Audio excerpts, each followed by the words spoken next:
Hi guys, so 11 hours akong nag-labor.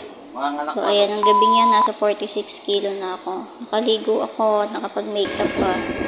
Para mga anak. So ayan, hinatid na ako ni Papa papunta sa Twinville Clinic.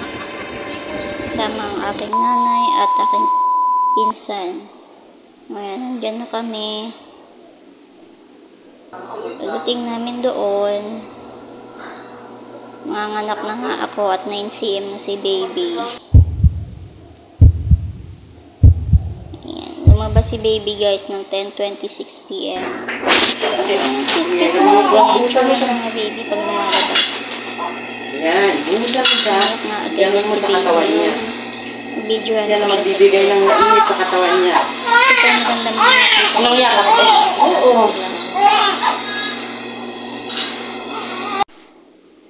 Ngayon na nga, paglabas ni Priscilla Celeste. Thank you Lord, thank you Lord. Yun, paulit-ulit ako nagti-thank you Lord. Kasi sobrang sakit ng experience ko sa panganak sa kanya. Hindi tulad sa ate PB niya. Isang habang iri ko lang siya, nalabas ko na.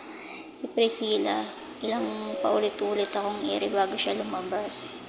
Pero okay lang, salamat sa Lord at parehas kami safe. The next day na yan guys, pauwi na kami. Talagang asikaso si Priscilla. Pinaliguan na muna siya bago kami makauwi. Sila rin yung nagbihis kay baby. Maraming salamat sa Panginoon sa pag-iingat niya sa pagbubuntis ko. Kasi nung February, nag-resign ako sa trabaho. Kasi nag-spotting nga ako kay baby. Pero salamat sa Lord kasi di na yun naulit.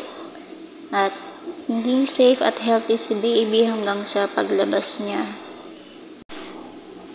At super excited nga si Ate PB. Meron na siyang sister. Ayan, na-excited din yung mga ka-churchmate namin. Binisita kami agad habang nasa clinic. Nung kami nakauwi na, bumisita sila agad, sumilip sila agad sa amin. Maraming salamat po. And kina Pastora, Pastor Bones. Maraming salamat po sa pagpunta at lalong-lalo na sa panalangin. At kay Pops Ban, maraming salamat. God bless everyone. Thank you.